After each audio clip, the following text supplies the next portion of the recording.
chapter 2 of the book called The Spiderwick Chronicles, Book 1, Field Guide. There are 5 books in this series, and this book has been made into a movie.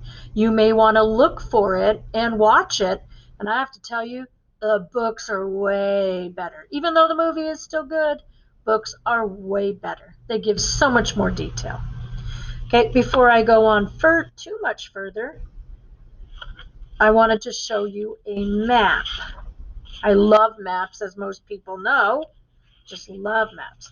And here it is. Map of the Spiderwick Estates and surrounding areas.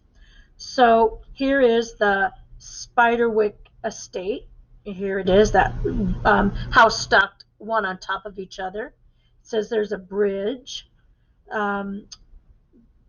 Then if they go to over here to Riesenbach Way, there's the Waterhouse Middle School. There's an old quarry. That's where they find rocks and get rocks for roads and gravel. There's also a junkyard. And if you notice, there's this creek going across over here and also a little bit going into the old quarry. Okay, there's also a grove of trees right over here. So this is once again the Spiderwick Estate and where it sort of lies in the town. Here's a compass rose too right here, the north.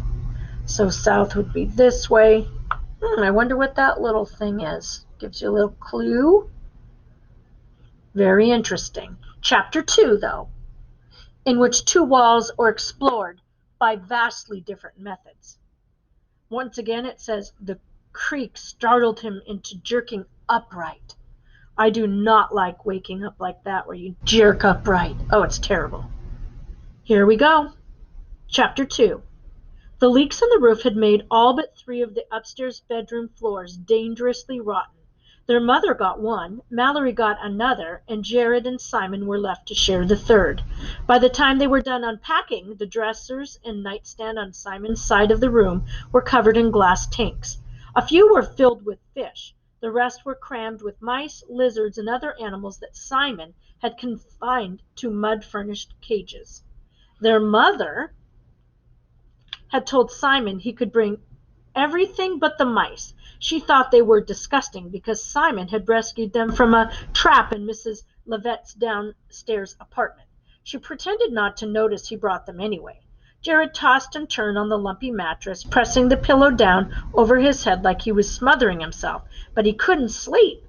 He didn't mind sharing a room with Simon, but sharing a room with cages of animals that rustled, squeaked, and scratched was eerie than sleeping alone would have been.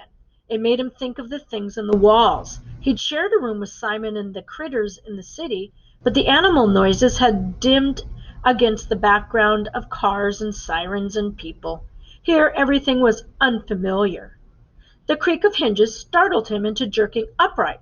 There was a figure in the doorway with a shapeless white gown and long dark hair. Jared slid off the bed so fast he didn't even remember doing it. It's just me, the figure whispered. It was Mallory in her nightgown. I think I heard your squirrel. Jared stood up from a couch, trying to decide if moving so fast meant he was a chicken or if he just had good reflexes. Simon was snoring gently in the other bed. And here's Mallory Grace, older sister. Mallory put her hands on her hips. Come on, it's not going to wait around for us to catch it. Jared shook his twin's shoulder. Simon, wake up. New pet. New pet. Simon twitched and groaned, trying to pull the covers over his head. Mallory laughed. Simon! Jared leaned in close, making his voice deliberately urgent. Squirrel! Squirrels! Simon opened his eyes and glared at them. I was sleeping. Mom went out to the store for milk and cereal, Mallory said, pulling the covers off him. She said I was supposed to keep an eye on you. We don't have much time before she gets back. Look what that. What's that? Looks like a little mosquito. The 3 siblings crept along the dark hallways of their new house. Mallory was in the lead, walking a few paces and then stopping to listen. Every now and then there would be a scratch or a sound like small footsteps inside the walls. The scuttling grew louder as they neared the kitchen. In the kitchen sink, Jared could see a pan crusted with the remains of macaroni and cheese they'd had for dinner. I think it's there. Listen, Mallory whispered. The sound stopped completely. Mallory picked up a broom and held the wooden end like a baseball bat. I'm going to knock open the wall, she said. Mom is going to see the hole when she gets back. In this house, she'll never notice. What if you hit the squirrel? Simon said. You could hurt. Shh, Mallory said. She padded across the floor in her bare feet and swung the broom handle at the wall.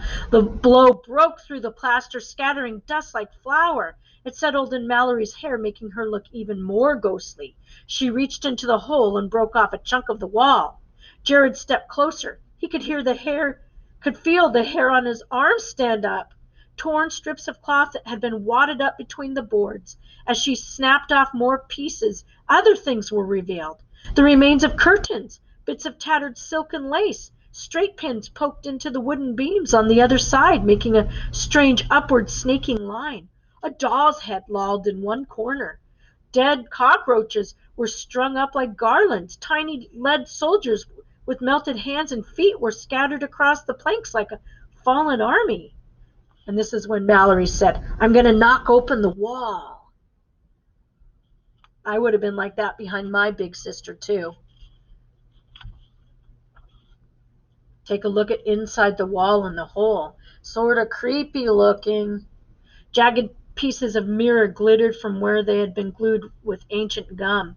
Mallory reached into the nest and took out fencing metal. It was silver with a thick blue ribbon.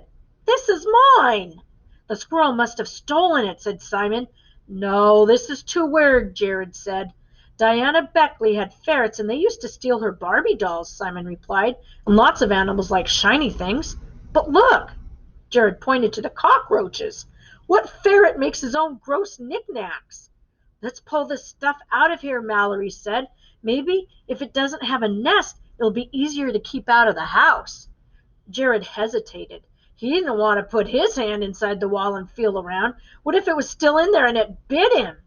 Maybe he didn't know much, but he really didn't think squirrels were normally this creepy. I don't think we should do it, he said. Mallory wasn't listening. She was busy dragging over a trash can. Simon started pulling out wads of musty cloth. There's no droppings either. That's strange. Simon dumped what he was holding and pulled out another handful. At the army men, he stopped. These are cool, aren't they, Jared? Jared had to nod. They'd be better with hands, though. Simon put several in the pocket of his pajamas. Simon, Jared asked, have you ever heard of animals like this? I mean, some of the stuff is really odd, like the squirrel must be as demented as Aunt Lucy. Yeah, it's real nutty, Simon said, and giggled. Mallory groaned, then suddenly went quiet. I hear it again. What? Jared asked. The noise. Shh, it's over there. Mallory picked up the broom again. Quiet, Simon whispered. We're being quiet, Mallory hissed back. Shh, Jared said. The three of them crept over to where the sound came from just as the noise itself changed. Instead of hearing the clatter of little claws scrabbling on wood, they could clearly hear the scrape of nails on metal. That's scary. Look. Simon bent down to touch a small sliding door set into the wall. It's a dumbwaiter, Mallory said. Servants used it to send trays of breakfast and stuff upstairs. There must be another door like this in one of the bedrooms. That thing sounds like it's in the shaft, Jared said. Mallory leaned her whole body into the metal box. It's too small for me. One of you is going to have to go. Simon looked at her skeptically. I don't know. What if the ropes aren't all that good anymore? There's the little army pieces without any hands. It would just be a short fall, Mallory said, and both the boys looked at her in astonishment. Oh, fine, I'll go. Jared was pleased to find something Mallory couldn't do. She looked a little bit put out. Simon just looked worried. The inside was dirty and it smelled like old wood.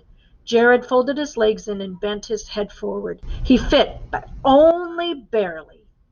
Is that squirrel thing even still in the dumbwaiter shaft? Simon's voice sounded tiny and distant. I don't know, Jared said softly, listening to the echoes of his words. I don't hear anything. Mallory pulled the rope. With a little jolt and some shaking, the dumbwaiter began to move. Jared up inside the wall. Can you see anything? No, Jared called. He could hear the scratching sound, but it was distant.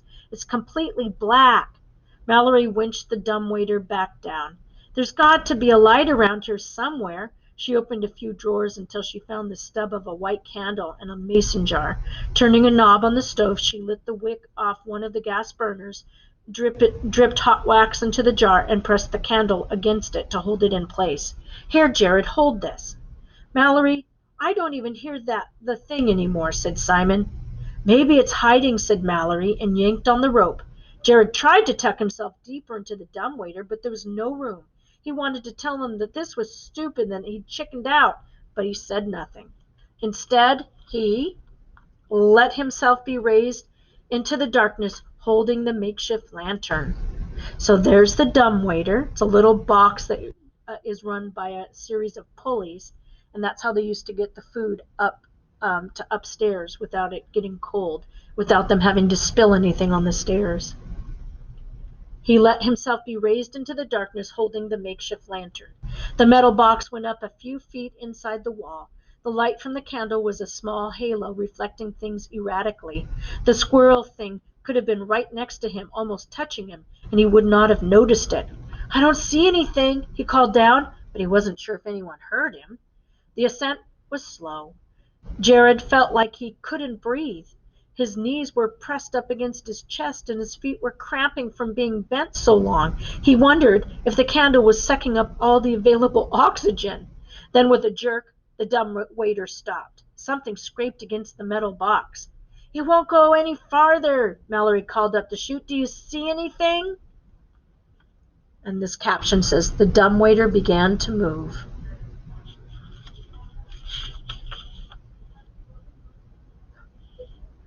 Jared wasn't sure where he was. No, said Jared, I think it's stuck. There was more scraping now, as though something was trying to claw through the top of the dumbwaiter. Jared yelped and tried to pound from the inside, hoping to frighten it off. Just as suddenly, the dumbwaiter slid up an extra few feet and came to a halt again, this time in a room dimly lit by moonlight from a single small window. Jared scrambled out of the box. I made it! I'm upstairs! The room had a low ceiling, and the walls were covered in bookshelves. Looking around, he realized there was no door. All of a sudden, Jared wasn't sure where he was. And that's where we're going to stop today. And this says, Jared looked around the room, sees some sort of painting of a man who looks like he's painting. And this, I'm going to read the chapter just so you might get an idea or have some ideas about chapter 3.